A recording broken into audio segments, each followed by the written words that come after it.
going on, everyone? Hope you're doing well. Monday. Hopefully, we're watching this on a Monday. I'm recording this on a Monday. Had a nice 3-day weekend. Hopefully, you feel rested. And we got a 5-day week, but then next week, only 2 days. So today, nothing new. This is a review. But the first time you learned about this, we watched a video where a woman went over these like rather quickly, but I don't want to give you a test or anything on this. I would rather us have another period of class time where we discuss these, and then hopefully without memorizing these, you will just come to know these. And then you'll realize, okay, which ones am I good at? Which ones am I not good at? Which ones should I try to be better at? Which ones are not that important to me? So I really couldn't ask you which one of these 9 or which 3 of these 9 are the most important, because that's the thing about these intelligences. They're all equally important. And it would be ideal if we were all good at all 9 of these, but we're not. Some of us are better at it than others. And remember, there are 2 that we're going to talk about, that 2.5 that school really puts an emphasis on. Probably not a good thing, right? It would be nice if at some age you could pick, oh, I'm really good at this and I want to pursue this. It happens, but it's quite late in life. It's like maybe 18 after high school where you can choose these. And until then, you kind of have to just suffer. Maybe your senior year, you don't have to take as many, but it's usually like 4 math, 4 English, 4 social studies, and 4 science. All 4 years. Like, you have to take one of those, more or less. So let's get into some of these. I have, hopefully this is familiar to you, all 9 of them on this chart.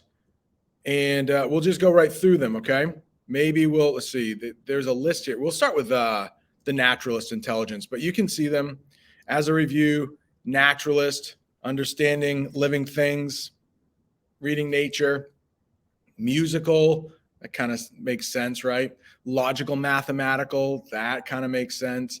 Existential, maybe we should dive into that one a little bit. Interpersonal, we're going to talk about a different kind of personal, but interpersonal. Bodily kinesthetic, maybe the hardest to say. Linguistic, intrapersonal, and spatial. And there are a couple of these that overlap too. Like, if you're good at one activity, you might have a high intelligence in like 2 of these things. Like when we get to the musical, some will argue, especially if you play like percussion or something like that, or pretty much any instrument, you have to have a pretty good grasp on the mathematical if you're going to be a dancer or if you're going to be a musician. They're kind of related. If anybody, I know some people in here do take band, but I mean, literally, if you play any music, you got to know a fraction. It's probably maybe like 4/4 time or 3/4 time or something like that. So some of these things overlap, but we won't talk about all of the ways they overlap. We would be here too long. But let's start with this first one here, the naturalist intelligence. Naturalist intelligence designates the human ability to discriminate among living things, plants, animals, as well as sensitivity to other features of the natural world, cloud, rock, formations. So you can imagine configurations, it says. So you can imagine very early on in human history, like if you weren't good at this kind of stuff, if you weren't able to tell which plants would kill you and which plants wouldn't, you're not very long for this life. And maybe that's the reason they started by talking about this one, because this is like back to the basics. We've talked about this. If you are a hunter, if you fish, probably have a pretty good grasp of this. If anything happens, as far as like a nuclear war or something, hopefully it never does, but you want these people to be your best friends because we're going to be going back to nature. So I'm wondering, let's pause here. Does anybody have any thoughts? Anybody think they're good at this stuff? Anybody think they're bad at this stuff? I'll pause here.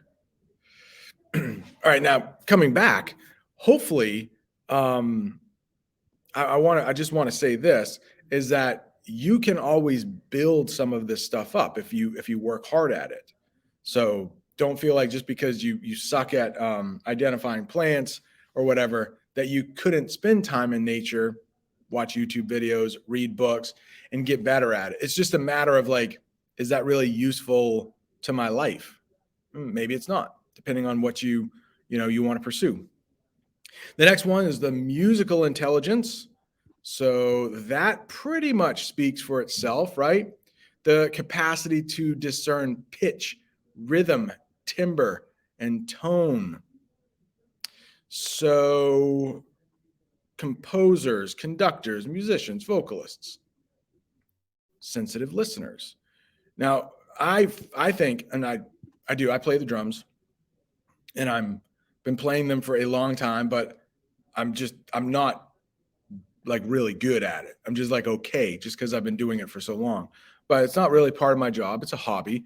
I like it. I listen to a lot of music. So in that way, I think I'm pretty good at this just because I've spent so much time listening to music and playing music. So maybe better than the average person, but nothing like anyone who spends their time doing this stuff. So you could kind of be medium at it. Like I can identify like a good bass line in a song. I don't think many people listen to like the bass line, that kind of thing. So for this, it's more fun for me. Now here we get into the first of the two and a half that school really caters to. Like if you are good at math, then you are going to find school much easier. It's just a thing. I don't know if it's the most focused on of the intelligences in school, but it's in the conversation. It's in the top 3, maybe top 2. Okay. So logical, mathematical, not sure we have to read this. I think it pretty much, yeah, I think it pretty much, I mean, you can read through that if you want, but I mean, that's pretty solid. I'll pause here just in case anybody has any thoughts on the 2 we just talked about, musical, mathematical. All right, we're back. The next one, this is the one that we probably spent the least amount of time on last time, just because she didn't talk too much about it. And look at this, we just got this little bit here. But it's that existential intelligence, sensitivity and capacity to tackle deep questions about human existence, such as the meaning of life, why we die, how do we get there. So if you are a person who's constantly asking those questions, we did talk about some of us who have trouble falling asleep and you're thinking about these big ideas, existential. I mean, this is as a species, as like a whole human race, we do need people that have these kind of intelligences. It's probably why, I think most humans, I think will agree, many will at least, that the human species started in a small part of Africa and small part of Asia, right? Between the Tigris and the Euphrates and Iraq. And I guess humans just could have stayed there, right? But there was that desire, like, okay, what if we go over here? I mean, it could have been simply just searching for food, but I think there are some humans that are just more curious about the world around them, and those are the explorers. Of course, there's like, if you're talking about, I'm just going to go very basic with like Columbus, right? Discovering the new world. But a lot of that was curiosity. Some of it was greed. Going to the moon, if you believe we visited the moon, unless you're a conspiracy theorist. Curiosity. What's up there? Maybe financial gain. But those are the people that are asking those questions. So philosophers, people that are probably working in something called like a think tank right now, probably very intelligent people that just get paid to think about things. All right, interpersonal, is that the next one? That's an important one right here. This is how well you know other people. So they talk about teachers, social workers, politicians. Young adults who have this kind of intelligence, they're probably leaders, that kind of thing. Hopefully their therapists would have good interpersonal intelligence. We talked about how this could be used for good. We also talked about how this could be used for bad. So a lot of the dictators of the world, they use their influence and power, understanding how other people think, and they just rose through the ranks. So I don't think it was mentioned there, but also people who sell things. Okay. So it could be used for good or it could be used for bad. The next one, these are your athletes, bodily kinesthetic intelligence. Not easy to say. Bodily kinesthetic. So those are people who are athletes that have good hand-eye coordination. Even, people who play video games, there is that connection. Like, you got to be pretty good with your reflexes if you have high intelligence with the bodily kinesthetic. So anybody who probably, okay. I'm going to save this for spatial. I'll try to bring this back in with spatial. Okay. But that one, hopefully it's pretty solid. Not too bad there. The next one, this is basically this class right here. Linguistic intelligence. How well can you use language? So writing, speaking, you can imagine all those things are probably pretty important.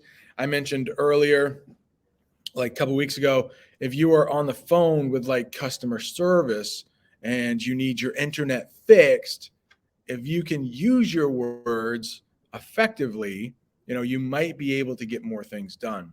Luckily, my wife is really good at this because, we had a bunch of stuff go wrong in our house this summer. So dealing with insurance companies, you need to be able to express yourself possibly with the written language. That's happened a couple times. We've had to write statements, but a lot of times just, expressing yourself verbally. So if you can do that, the writing, speaking, all that stuff, this is going long, isn't it? 2 more left. All right. Intrapersonal intelligence. This would be how well do you know yourself? And I think in the past we talked about this because you are probably able to deal with stress better. You are able to deal with things like gambling, drugs, alcohol, any of those addictive things that can bring a person down.